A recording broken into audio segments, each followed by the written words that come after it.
So 3 years ago, the Great Outdoors Fund forged a partnership with Bureau of Land Management, Colorado State Office. The partnership is pretty simple.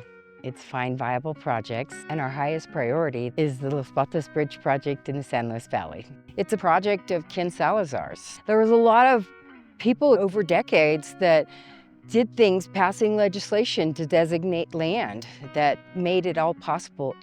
So we are inaugurating a recreation site here at Lobatos Bridge. We have pieced together all the funding with a group of great partners out here to build some picnic tables, put in some additional facilities, and really give the public more access to the Rio Grande River and Lobatos Bridge and this amazing site.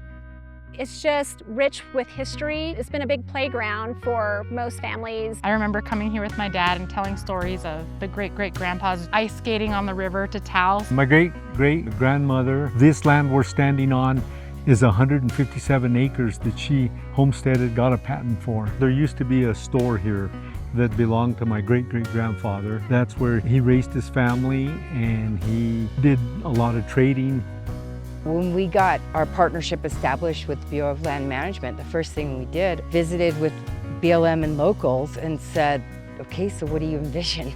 One of the things that was important to the locals, especially the Salazar family, was to go hike down the Rio Grande. We hiked to a location that used to be a choke cherry orchard that they would hike to as a family. It's the center of the universe, right here. One of the things that this project is doing is lifting up the education of this place. This is the best place to learn. And so getting young people and not so young people, people that are older like me, out to experience these kinds of things is always a learning moment. This is a magical classroom.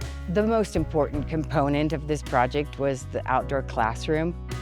We quickly teamed up with 3 high school students, 3 college students, did multiple workshops to execute some of their ideas. We're making sculptures for signs that are going to say some historical information about the area. Every sculpture has a little bit of relation to the history of the area. This brand new outdoor classroom and the way that they've set it up to be accessible to have access to the river, this would be a great way to come teach the students about the geography here, the history. It's set up so nicely. We can have fun, we can learn, we can play, everything all in one. We spent so much time getting this thing built that now we're going to be excited to see it be used. When we are linked to the earth, we have a connection to so many more things, where knowing that we are all connected, from the dirt that we stand on to the rocks, to the trees, I really value the way that our ancestors honored our land and how they preserved it. We had stories to tell, and we felt that this was the place to be able to do that at. This is like a family event. It's just an honor to be here, not only for our generation, but from the past generations, to honor them also. I'm just proud of this, everybody that was part of this. It does take just a tremendous amount of effort and gumption to manage this many acres, and it's just fantastic to be part of that team. There were so many people. Without Lori, we probably couldn't have brought such a big group together.